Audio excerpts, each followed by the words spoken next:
But without further ado, please help me welcome Laurie Shulman. Thank you, Gary, and good afternoon to all of you. Thank you so much for taking a chunk out of this magnificent mid-May spring weather we are having. What a treat it has been. My husband is in his 40th year volunteering for the Byron Nelson Golf Classic today, and he says in all of the years that he's been volunteering, he can count on the fingers of 2 fingers when the weather has been this pleasant. But I'm glad that all of you are here today to share some music with us. Gary has once again pulled together a fabulous program that has special intrigue for me because of its combination of French and Russian music.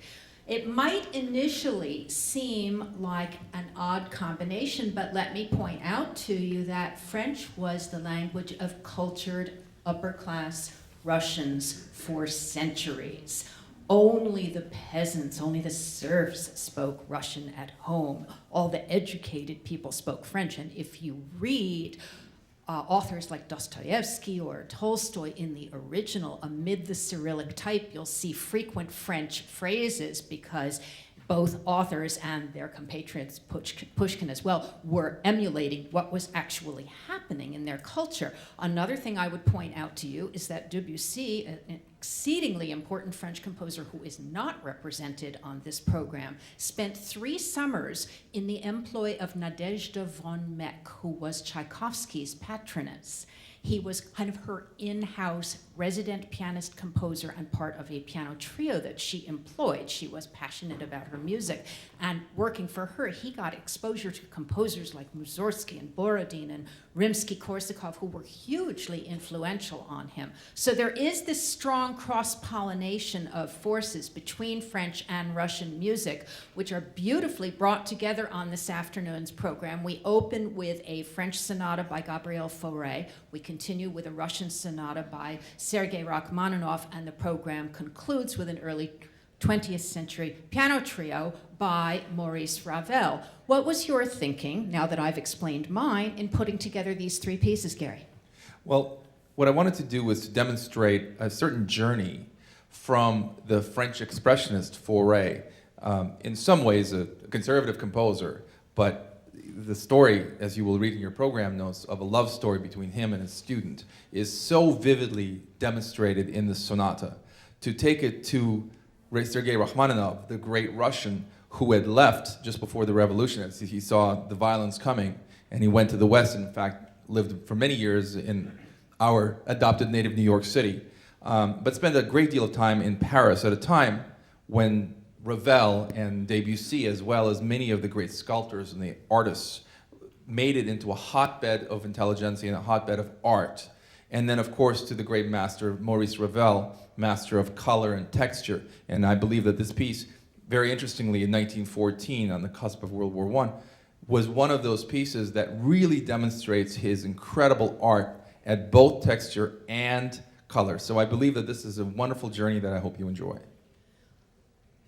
With all due respect to Gary and to our guest cellist, Tony Ross, I have to say that the person who's working the hardest this afternoon is Andres. For starters, he's playing all 3 pieces, and all 3 pieces are notoriously difficult for the keyboard. So part of what I'd like to focus on in the musical examples I've prepared for you this afternoon is the piano textures and the way the piano interacts with violin in the Fauré sonata, with cello in the Rachmaninoff sonata, and with both those instruments in the trio. Let's start with an excerpt from the first movement of the Fauré. As you can see by glancing at your program, both of these are classically laid out sonatas in the sense that they consist of 4 movements. The first movement is in sonata form. The last movement is going to be some sort of a rondo with connections to sonata form. And in between, you have a scherzo and you have a slow movement. So there are parallels in terms of the embracing of the overall broad multi-movement classical structure in these 2 pieces.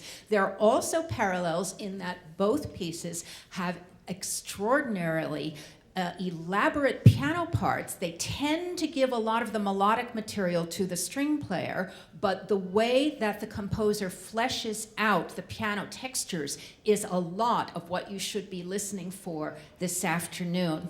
I've chosen an example from the first movement of the Fauré because it illustrates Fauré's unique harmonic language, how he moves through multiple keys very rapidly without forfeiting traditional tonality. You're going to hear a stream of eighth notes in this first movement and then triplets as the texture grows more complicated in the piano. But in the example that I have, it's the flexibility of these modulations, this traveling between key centers, his fluid approach to tonality that I'd like you to listen for. Let's hear example 1, please, and then I'll ask Gary to comment on what's going on in there.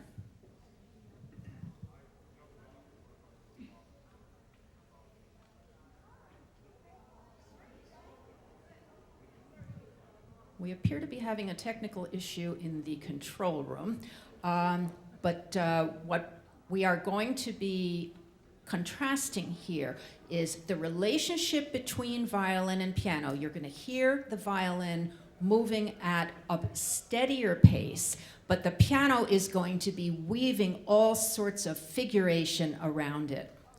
What's interesting for me is, as a violinist, when we were rehearsing this piece, is the way Fauré actually treats the keyboard. You know, we have to remember that we're now in the 1850s, not anywhere near the 20th century. And so the middle voices have to be brought out, and it can get quite muddy because of the instrument in front of you is a 20th century instrument, whereas in the Pleyel piano you had much greater clarity of texture, but I think you'll find that our wonderful pianist is able to bring that out. Let's hear that example now.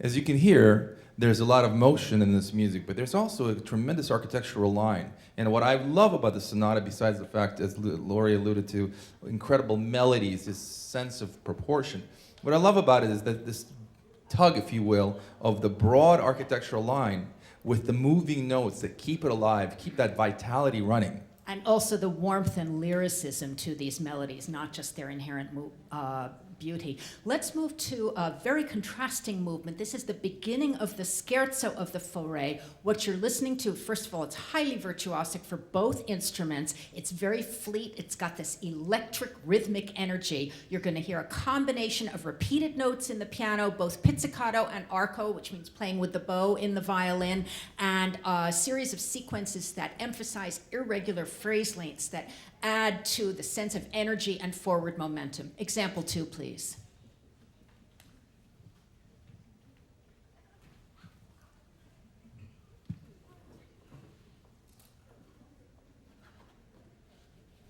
Yeah, we seem to be having some difficulty, but I'll tell you, but while we're waiting for it, that one of the great things about the scherzo is that if you close your eyes and don't really listen to the harmonic language, you might think that you're in the middle of a Mendelssohn Midsummer Night's Dream scherzo. It's just one of those weightless pieces that seems to emanate from nowhere. It goes through its moments, and then it sort of disappears, and it's a charming little ditty. And one of those things that when we talk about love stories, all of us who've been in love before, we know that there's so many different facets of it.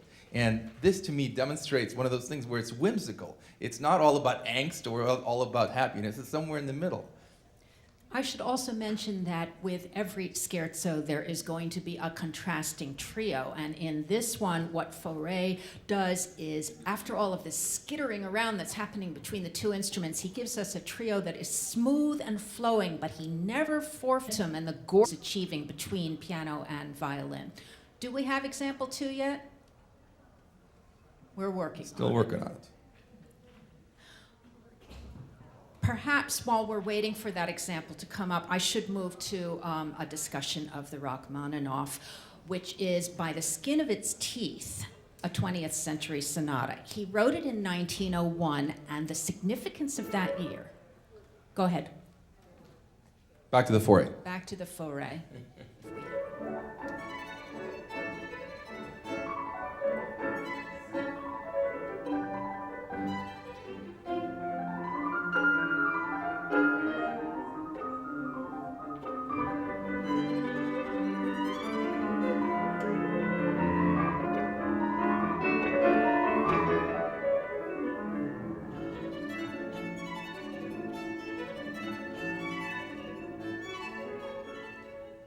You will see when Gary and Andres play this piece that it is visual theater as well as gorgeous listening, because the switching between the pizzicato and the bowed portions has to be done at lightning speed.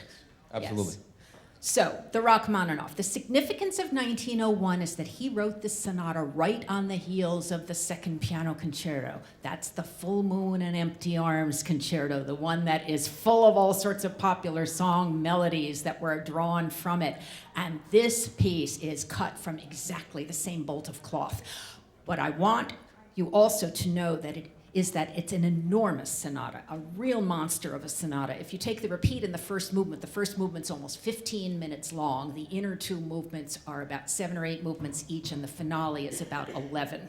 It's a really, really long sonata, and it's going to feel like it's over in the blink of an eye, because Rachmaninoff just keeps dishing up one luscious melody after another. But I think there's a very strong parallel to the Fauré because of the dense piano textures, and those of you who are familiar with the second piano concerto, I think, will immediately sense the kinship here. Let's listen to an example from the first movement. This is track 3, please.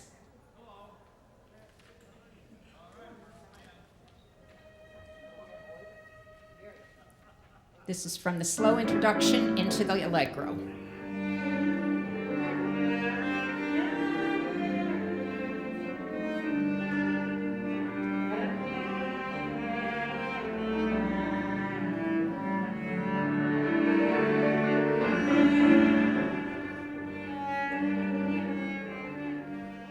The figuration is straight out of the concerto. Those punctuated chords are straight out of the G minor prelude. Let's go directly to track 4, which is later in the same movement. Notice how that cello gets all those beefy melodies.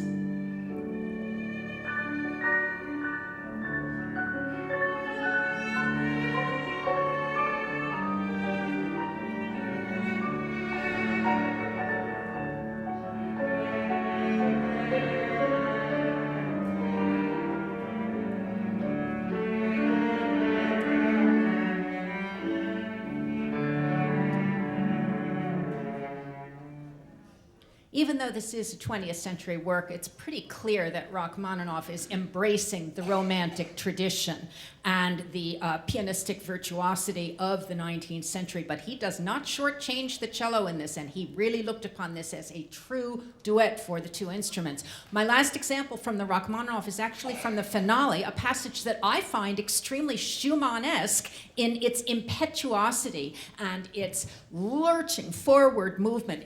The way he builds to a climax in this section is just extraordinary. May we hear track 5, please?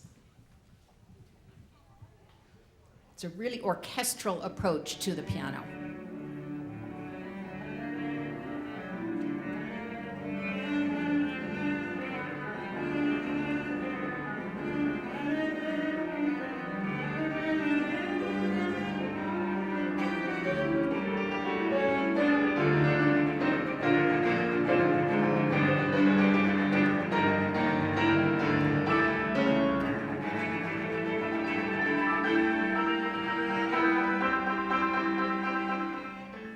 This piece requires a cellist who can really sing on the instrument, otherwise you run the risk of balance problems. But we have that cellist in Tony Ross, don't we? And also the cello, because Mr. Ross plays a multi-million-dollar instrument that was created very much for work like this. And what I find fascinating about that is it was created easily 150 years before Rachmaninoff was born.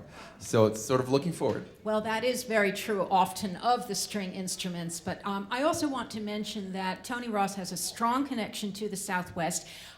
During the Minnesota Orchestra's infamous lockout last year, the Dallas Symphony was fortunate enough to engage him and his wife, who was also a cellist in the Minnesota Orchestra, to join the orchestra on tour. We were on tour in Europe, and I think the entire orchestra was taken with this couple's incredible commitment to music, and I'm really delighted that we were able to join us this afternoon. So it's a real privilege to have him here, and I'm hoping that he'll introduce very briefly the Rachmaninoff himself, because he has a very personal perspective on it. The program this afternoon, the second half of the program, is devoted to the Ravel Piano Trio, which is a far more mature work than his early beloved string quartet, which I believe we heard on this very series earlier this season.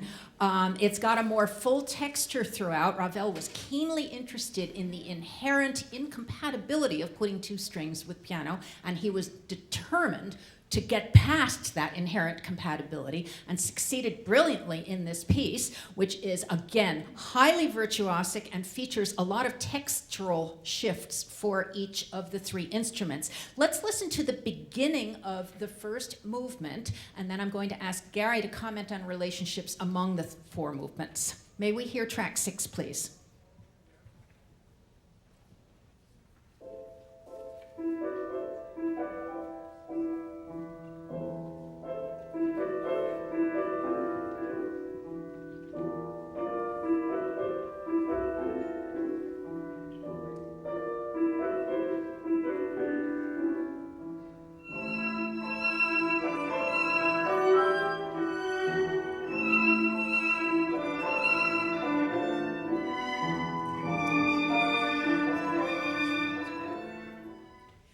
This is actually based on a Basque dance. Ravel's mother was Basque, that kind of no man's land between France and Spain, and he remained very close to her and to the folk music of what he considered his native region of France. But dance rhythms are important throughout the trio, aren't they? Indeed, you'll see that in the scherzo and the pantoum, the whole thing is a dance. One thing I would draw your attention to, you mentioned about the various techniques that the string instruments have to use for the flair and also for the texture of this trio.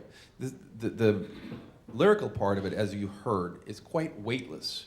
And yet we use something called left-hand pizzicato, which is still plucking the string, but not with the usual way, with the right hand. It's with the left hand. And all of that goes by at lightning speed. What's exciting about that, and the genius of Ravel, was that he was able to make it all heard. The entire texture is crystal clear, even though it happens at lightning speed.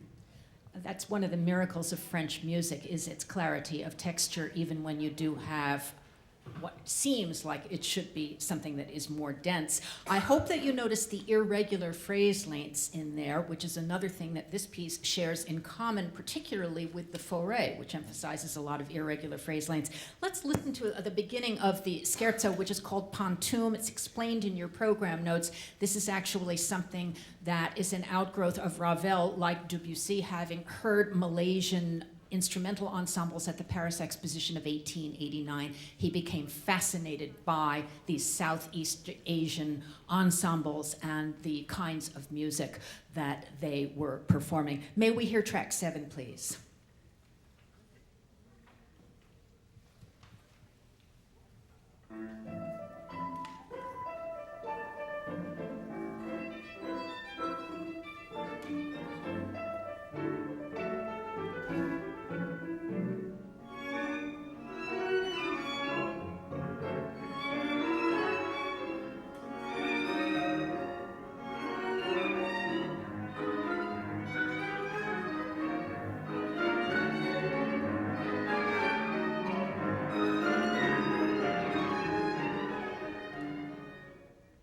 Some of you may have noticed that this is in the same key as the first movement. What else does it share with the first movement, Gary? Well, there's a sense of impetuousness, which is amazing. In fact, the entire trio, even the most slow sections, they sometimes are incomplete on purpose. In this pantoum, everything happens at lightning speed, but it's incomplete for a reason, because to me it's like a painting that suddenly changes the channel, if you will. He's also using the same melodic germ, and that sort of recurs almost like a motto. He transforms it, he'll change the rhythm, he'll change which instrument's playing it, he'll change the volume, he'll change the tempo, but he's working with the same basic pitch cells and using them as the basis for construction of a larger unity within the work. Let's listen, for example, to the very beginning of the finale. This is track 8. And you'll hear that same thematic germ. Here again, we have a connection to Basque music. It's a perpetual motion, particularly at the beginning, and he's alternating 5/4 meter and 7/4 meter, which are typical of Basque music, but 5/4 also occurs frequently in Russian music. Exactly. May we hear track 8, please?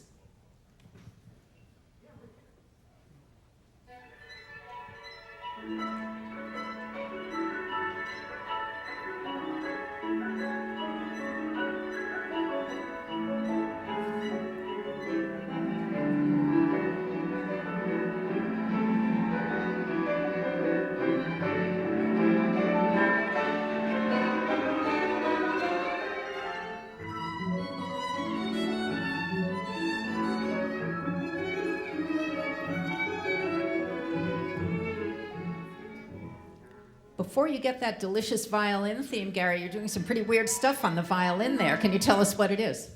That sound is called a harmonic. And essentially what it does, unlike the regular notes, if you will, when you press the string directly against the fingerboard, what you're doing is cutting down the length of the string completely. With a harmonic, you're only touching it, so you're getting a geometric difference and a higher pitch than you would if you were playing solid notes.